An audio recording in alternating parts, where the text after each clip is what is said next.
Karoline Leavitt walked into the showroom, curious about the sleek Azure coupe. The salesman, Blake Thompson, gave her a quick once-over with a smirk, letting out a little laugh as he nodded toward the door. "This isn't the spot for MAGA folks like you," he said. Karoline felt a flash of irritation but left with a determined expression. The next day, a shiny red Rolls-Royce Phantom rolled up outside the showroom. When the back door swung open, Blake stopped dead, his eyes popping wide in disbelief. He hadn't seen this coming. Nicholas Rio, Karoline's husband, stepped out, ready to face him head-on. Karoline Leavitt, 27, the youngest White House press secretary ever under the Trump administration, strolled into Capital Luxury Motors in Washington, D.C. after a long day at the White House. She was dressed in a crisp white button-up shirt, black dress pants, and low heels, sharp and professional, but laid back in her own way. Around her neck hung a simple MAGA necklace, a quiet nod to her conservative roots.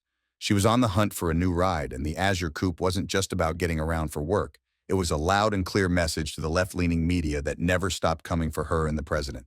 This high-end dealership, smack in the middle of D.C., catered to the political big shots, with shiny Porsches, Bentleys, and Ferraris lined up behind glass. But under all that flash, the staff leaned hard liberal, and they weren't exactly fans of the MAGA crowd. Karoline pushed through the glass doors, her eyes steady, phone in hand, as a soft chime rang out when she stepped into Capital Luxury Motors. The huge space glowed under bright LED lights, showing off a fiery red Porsche 911 Turbo, a slick black Bentley Continental, and a bright yellow Ferrari SF90 up on a pedestal. The air smelled faintly of fresh leather and pricey cologne. She looked around, zeroing in on the Azure coupe, a midnight blue beauty with clean, sharp lines, priced at $285,000. It was perfect, strong yet classy, just right for zipping from the White House to press briefings. "Hi, ma'am. How can I help you?" A young voice chimed in. Daniel, a newbie around 25, stepped up in a suit that didn't quite fit, offering a shy smile. "I'd like to check out that Azure coupe," Karoline said, her voice cool but solid, pointing at the car. Daniel nodded, starting to say, "It's got a V8 engine, hand-stitched leather inside, great for..." But he got cut off. "I'll handle this, Daniel," a new voice broke in. Blake Thompson, the sales manager, showed up, around 40, tall and stocky, rocking a pricey gray suit. His slicked-back hair shone and his eyes oozed arrogance. A die-hard liberal, Blake straightened his tie, eyeing Karoline up and down, not with interest but with a clear judgment call. "Hey there," he said, his tone thick with fake charm. "I'm Blake Thompson, manager here. What are you after?" "I want to see the Azure coupe," Karoline said again, brushing off his look. Blake grinned, stepping between her and the car. "You sure? This is a limited edition, not just anyone can grab it," he said, his words laced with a dig. Karoline's brow creased a bit. "I know what it is. I want to check the interior." Blake folded his arms, letting out a scoff. "You look familiar." "Wait a sec." He tilted his head, then his face lit up like he'd cracked a code. "Oh, I get it now. You're Karoline Leavitt, right? Trump's press secretary." He said Trump like it was a jab, his voice getting louder, catching a few side eyes from other customers. Karoline nodded, her face steady. "That's me. I need this car for work." Blake let out a sharp laugh that bounced around the showroom. "Work? You mean racing to press briefings to push old-school ideas? I figured you were just into tariffs and border talk. Didn't think you'd go for a fancy ride like this." He shot a wink at Daniel. "Hear that? MAGA's got a taste for the high life, too." Daniel dropped his gaze, clearly uncomfortable but staying quiet. Karoline stood her ground, voice still even. "I'm not daydreaming. I want to buy it today. Can you show me the car?" Blake's laugh faded, but that smug grin hung around. He leaned in closer, talking down to her like she was a kid. "Look, Miss Leavitt, I don't know where your cash comes from. Probably MAGA supporters, huh? But this is Capital Luxury Motors. We cater to folks with style, with some social smarts, not flashy conservatives." "Social smarts?" Karoline repeated, her tone getting a little edge. "You mean turning people away over politics? I need a car to do my job well, not to make you or anyone else happy." Blake shrugged, not fazed. "Doing your job well with Trump? I don't think this car matches your vibe. What, you gonna shine up his image with it?" Karoline's hands tightened, but she kept that cool she was known for from handling tough reporters. "You don't need to worry about what I use it for. I'm here to buy. I've got the cash, and I just want to see the car. That's it," Karoline said. Blake took a step back, looking at her like she'd just said something wild. "Cash? You're for real? Coming in here with that outfit and that basic necklace? Who do you think you are to ask for an Azure coupe?" Whispers started floating around. A couple by the Ferrari turned to stare, and two salespeople muttered to each other, one letting out a quiet laugh. Daniel stood frozen, eyes glued to the floor, clearly wanting to disappear. Blake crossed his arms, his stare challenging her. Look, Miss Leavitt, I don't have time for MAGA games. If you want a car, make an appointment like everyone else. Or maybe try somewhere else. Tesla's got eco-friendly vibes you might like. Karoline locked eyes with him, her voice steady but firm. I don't need your tips. I want this car. Blake Thompson stood in front of Karoline Leavitt, his expression cold, arms folded tight like he owned the whole Capital Luxury Motors showroom. The soft background music mixed with the growing hum of whispers from customers and staff. The midnight blue Azure coupe sat quietly on its pedestal, still shining, but the vibe around it felt tense. Don't you get it? This is my space, and I'm saying no, Blake said again, his tone turning sharp, dropping any pretense. Karoline, in her white shirt and black pants, didn't flinch, her gaze as steady as when she dealt with tough reporters at the White House. Your space? She shot back, her voice calm but carrying weight from years of TV debates. I thought this was a car lot, not a political hangout. I've got money. I want the Azure coupe. What's your excuse for shutting me down? Blake let out a short, harsh chuckle, the sound cutting through the air. Excuse? You're really asking? Look at you. That cheap MAGA necklace. That attitude like you run everything. You're Trump's crew, and we don't roll out the red carpet for your type here. Karoline's brow creased slightly, but she kept her cool. My money spends just like anyone else's in this room. You can't turn me away just because you don't vibe with Trump. Blake leaned in close, his face level with hers, his breath smelling faintly of stale coffee. Oh, I can, Miss Leavitt. This is a private business. I pick who I serve, and I don't want your MAGA cash messing up my showroom. The whispers got louder. A middle-aged guy in a blue suit by the Bentley muttered to his wife, Who's she? His wife answered, Trump's press secretary. I've seen her on the news. Another salesperson with bright blonde hair snickered, whispering to a coworker, Blake's putting her in her place. Daniel, the young guy, stood off to the side, clutching a brochure, his face red with secondhand embarrassment, but too nervous to step in. Karoline took a slow breath, her tone firming up. Messing up your showroom? You're talking about the paycheck I get for doing my job, speaking for millions of Americans. By brushing me off, you're dissing them. Blake shrugged, turning to the small crowd starting to gather. Hey everyone, listen up, he called out, his voice booming across the showroom like he was on a stage. Miss Leavitt here wants to drop MAGA bucks on our cars, probably wants to slap a Trump sticker on it and cruise D.C. Do we want customers like that? A few laughs popped up from the corner. The guy by the Bentley nodded, his wife hiding a giggle. But not everyone was on board. An older lady in a gray sweater frowned. She just wants a car. What's the big deal?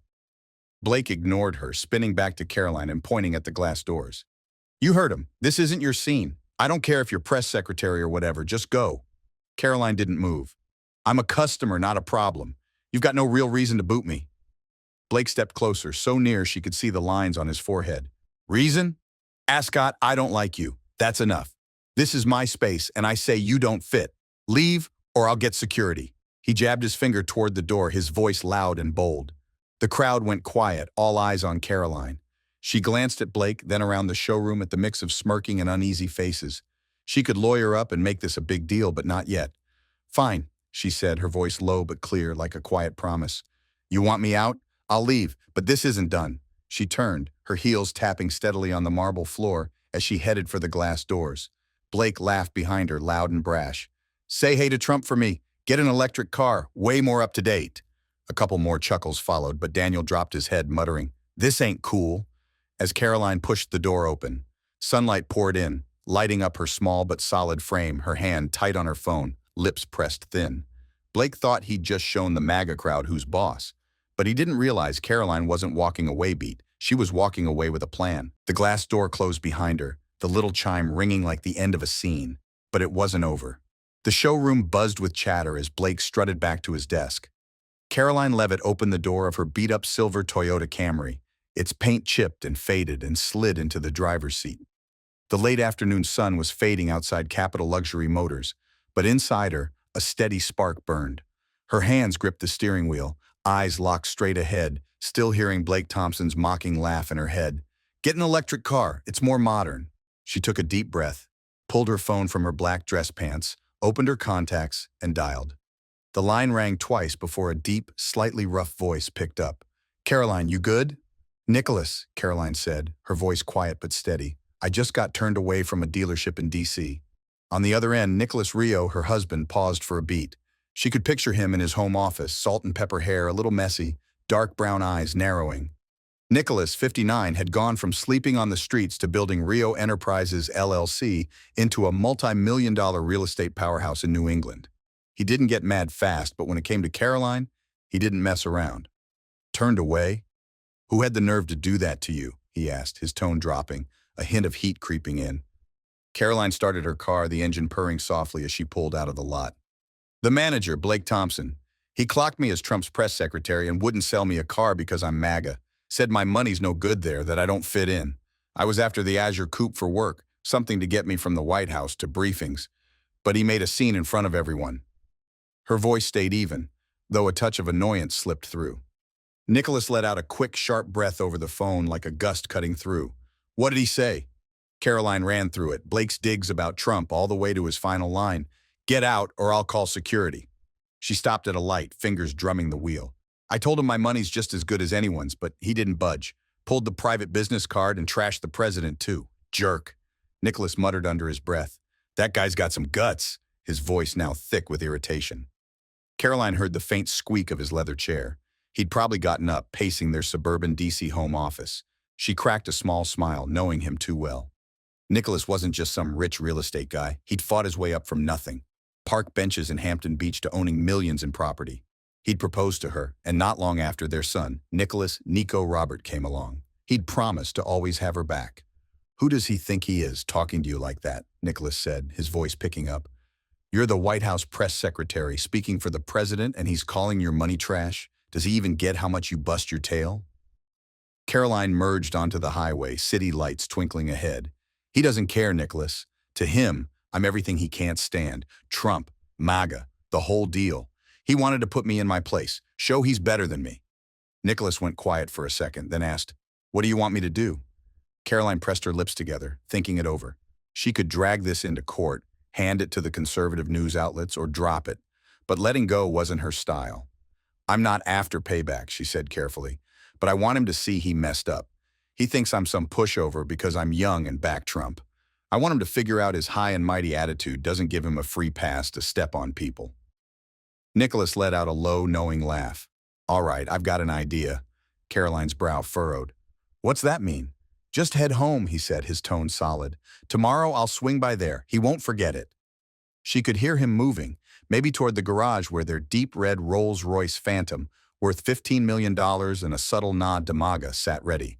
Nicholas, don't go overboard, she warned, though she knew he rarely held back when he got fired up. Overboard? He echoed, a playful edge in his voice. I just want him to see he picked the wrong person to mess with. You're Karoline Leavitt. No one gets to disrespect you. Caroline let out a soft chuckle, her first since leaving the dealership. Okay, but I want the full scoop later. You'll get it, Nicholas said. Now go home. Nico's waiting. Karoline Leavitt drove her old silver Toyota Camry back, its headlights cutting through D.C.'s suburban streets. The engine's faint hum mixed with her thoughts about Nicholas's call. Tomorrow I'll go there. He won't forget it, he'd said, his voice full of determination. She smiled a little, her hand brushing her MAGA necklace. Blake Thompson had tried to embarrass her in front of everyone at Capital Luxury Motors, not just for being Trump's press secretary, but because he thought she didn't belong. Nicholas was ready to push back, and she knew he meant business. She turned onto the road to their two-story suburban home, a low-key villa, nothing like the multi-million-dollar spots he owned in New Hampshire. As she parked in the garage, the living room light peeked through the curtains. Caroline stepped inside, kicked off her heels, and spotted Nicholas in the small office, sitting in a leather chair. A glass of whiskey rested in his hand, his eyes locked on his phone. He wore a plain gray shirt, his salt and pepper hair a bit tousled. Blueprints from Rio Enterprises LLC projects were scattered across the desk, but he looked up the second she walked in. You're back, Nicholas said, standing. His dark brown eyes flickered with worry and a spark of anger. Tall and solid at 59, he still had that tough build from his rough days in Hampton Beach. Nico's asleep upstairs. You holding up? Caroline nodded, dropping onto the sofa across from him. I'm good, but I'm still chewing on what happened. Blake didn't just say no to the car. He wanted to make me feel small, like his liberal stance makes him better. Nicholas gripped his glass tighter, his knuckles paling. He thinks he's above you just because he's got a beef with Trump? He set the glass down, his voice lowering. I'm not letting this slide easy. Karoline tilted her head. I said I don't want revenge. I want him to see he's wrong, not get wrecked. Nicholas grinned, that sly smile she'd known since he proposed in New Hampshire. I'm not snapping up the dealership to get him canned, though I could. But I'll make sure he remembers tomorrow, Nicholas said, stepping toward the office door and motioning for her to follow. Come on, I'll show you what I'm bringing. Karoline got up, trailing him through the shadowy hallway to the big garage out back. The lights buzzed on, spotlighting the Rolls-Royce Phantom, a $1.5 million stunner painted a bold red that echoed the MAGA flag, with creamy beige leather inside and shiny chrome wheels. Nicholas gave the hood a pat, his voice full of pride. Had it custom built last year after Nico came along.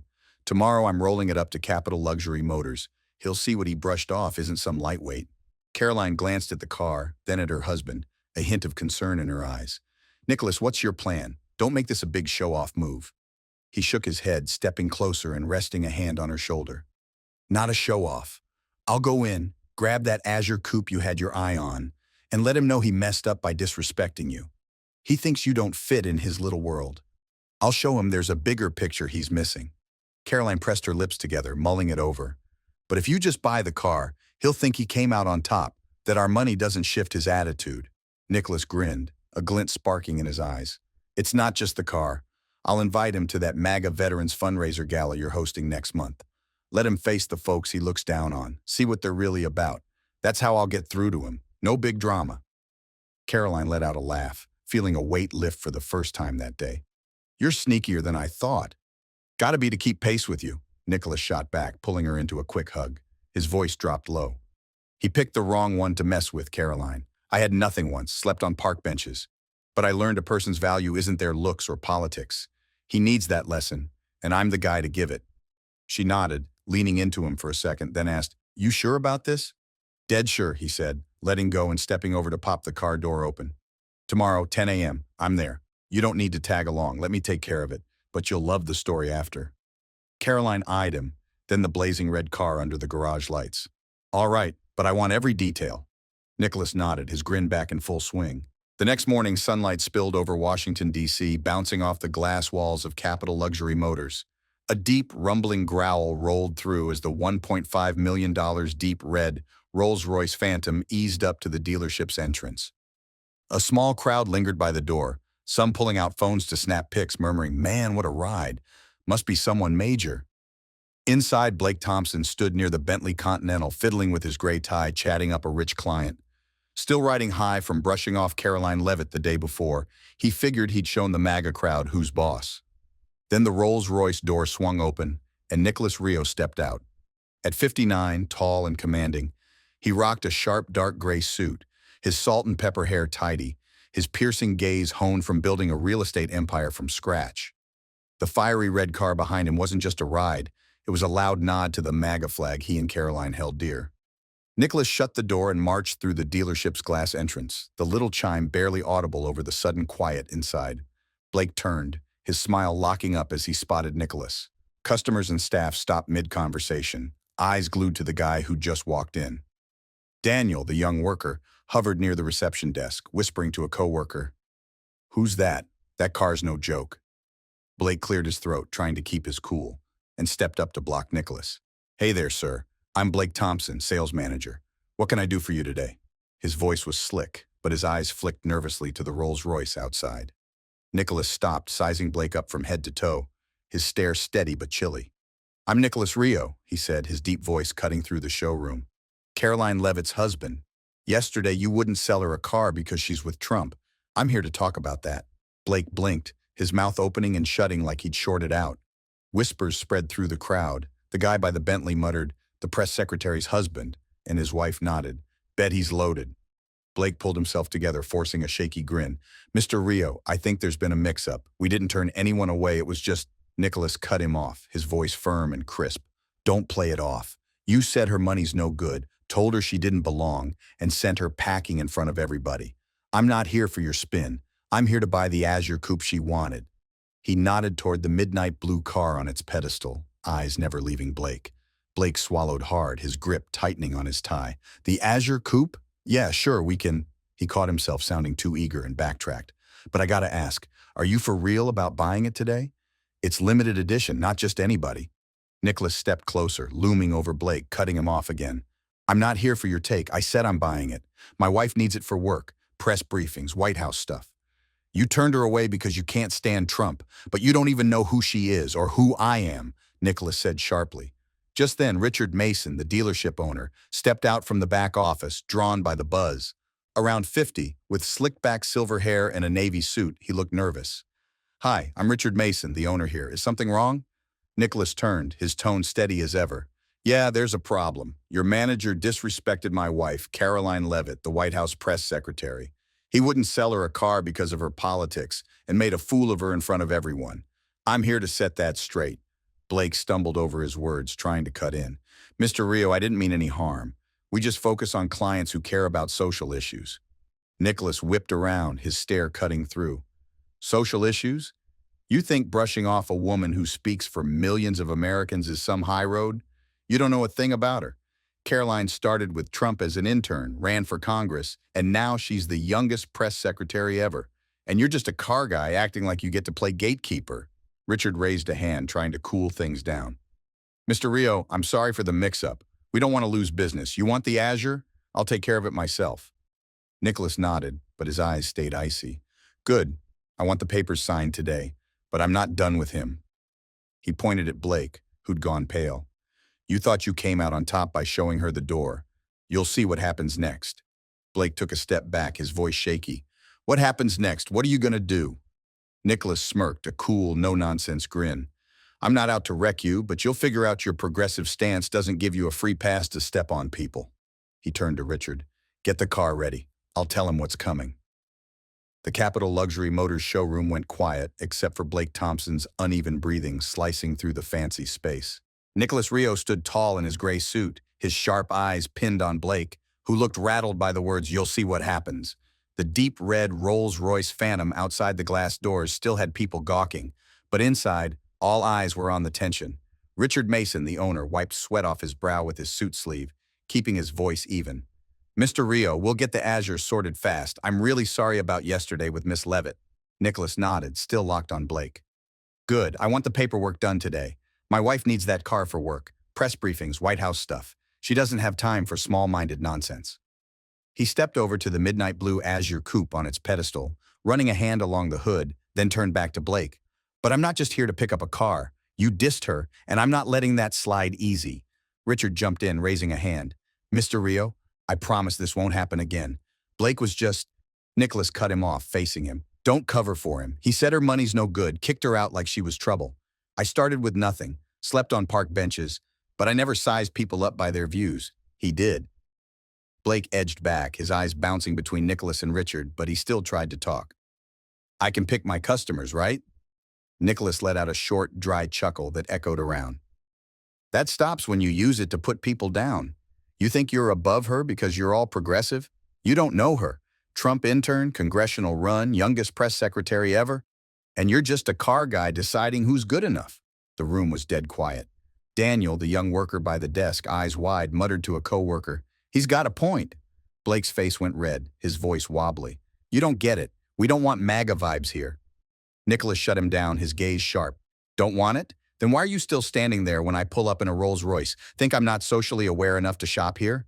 He nodded outside where the red beast shone in the sun. "I built Rio Enterprises from the ground up, own land all over New England. My wife and I don't need to prove jack to you, but you're getting a wake-up call today." Richard stepped up quick, his tone pleading. "Mr. Rio, I'm sorry for Blake's actions. We'll sell you the Azure, best deal, no extra costs." Nicholas raised a hand to stop him. "I'll buy it, but not to make him feel good. I'm buying it because Karoline needs it. Where's the paperwork?" Richard nodded fast, waving at Daniel. "Get the papers!" Daniel bolted off while Blake stood there, hands balled up, unsure what to do. Nicholas turned back to Blake, his voice low but solid. "I could buy this place and let you go today, but I won't. Instead, you're coming to the Veterans Fundraiser Gala Karoline's hosting next month. You'll volunteer, meet the folks you look down on, see what they're really about. That's how you'll learn some respect."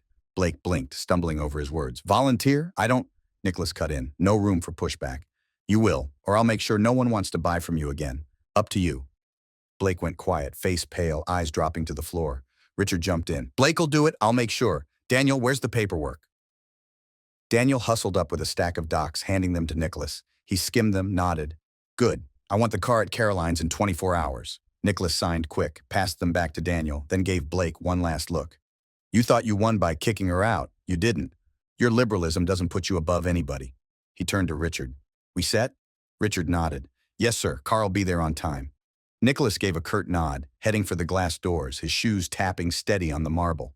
Blake stood there, hands shaky, watching Nicholas and the Rolls-Royce outside. Customers murmured, some nodding, others side-eyeing Blake. His cocky attitude had tanked in minutes.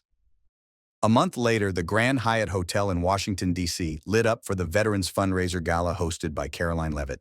The big hall was decked out with American flags and MAGA banners, packed with hundreds of veterans, their families, and conservative supporters chatting away. Tables were loaded with food, a band played upbeat patriotic songs, and the vibe was full of pride. Karoline, looking sharp in an elegant, Karoline Leavitt stood near the stage in a sharp navy business dress, mic in hand, talking with a bunch of ex-servicemen. Her subtle MAGA necklace caught the light, her eyes bright as she thanked them for their service. Over by the entrance, Blake Thompson showed up. Not in his fancy gray suit this time, but a plain black polo with a volunteer badge pinned on. He was pushing a wheelchair for Tom, a young vet around 30 who'd lost a leg in action. Blake bent down, listening as Tom pointed him toward the buffet. All right, I'll get you some water, he said softly, his face missing that cocky edge from a month back, now showing a quiet, almost uneasy vibe. Nicholas Rio had nudged him into this gala, and after weeks around folks he used to look down on, Blake was starting to come around. Karoline stepped off the stage, spotting Blake from a distance. She gave a small smile, walking over, her heels clicking steady on the wood floor. Blake, she called, her voice even but with a touch of playful bite. Didn't think you'd actually show. Blake looked up, pausing the wheelchair, his face turning a little red. Leavitt, he said low. Your husband didn't leave me much wiggle room. Said I'd lose all my customers if I didn't. She nodded, glancing at Tom, who grinned at her. Thanks for being here today, Tom, she said, then turned back to Blake. So, how's it feel helping out these folks? What you expected? Blake hesitated, eyes dropping, then let out a breath. Nah, he admitted. I used to think MAGA was all loud, shallow types, but after a few weeks here, meeting guys like Tom, I got it wrong. They're not what I thought. Karoline crossed her arms, her look firm but not mean. You misjudged me too, Blake. Called my money no good, kicked me out of the dealership just because I'm with Trump. But a person's value isn't in their politics. It's in how they treat people. Blake nodded slow, his voice softer. I get that now. I said sorry to Mr. Rio when we dropped off the car, but I owe it to you too. I messed up, Miss Leavitt. No excuse for how I acted. She gave a faint smile, no sarcasm this time. Don't need excuses, just that you've picked up something, that's enough. Tom jumped in, chipper. Blake's all right, Miss Leavitt. Helped me shoot some hoops yesterday. Still kind of sloppy, though. Blake chuckled, his first laugh since getting to the gala, his eyes lighting up a bit. I'm getting there, Tom. You're a tough one to keep up with. Nicholas Rio stepped out from the crowd, tall in a black suit, hands chill in his pockets. He put a hand on Karoline's shoulder, looking at Blake with eyes less icy than they'd been at the dealership. Gotta say he's putting in the effort, he said to his wife, then turned to Blake. So this gala, what'd you think MAGA was all about? Blake shook his head. No, sir. I figured it'd be all hype, but it's about people, community, like Tom. Nicholas nodded, his deep voice steady. Good. I had nothing once, Blake. Slept on the streets with no cash. Learned worth isn't in how someone looks or what they believe, but what they do. You were off base disrespecting Karoline, but you're fixing it. I respect that. He paused, then added, my company's in the market for some new cars. Keep this up, I'll let you handle that sale. Blake blinked, caught off guard. For real, Mr. Rio? Nicholas smirked. I don't kid about business, but it's on you. Karoline jumped in. The Azure's doing great for me. Got it right on time, no hiccups. But next time, don't let politics mess with your work, Blake. He nodded, serious. I won't.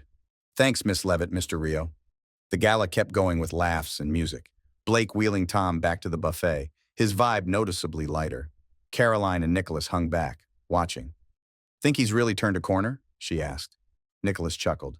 Maybe, but if not, I'll make sure he remembers you're my top priority. She leaned into him, smiling. I know. The story of Karoline Leavitt and Nicholas Rio at Capital Luxury Motors hits hard on the political and social divide in the U.S. today. 2025 setting, where personal views often butt heads with community values.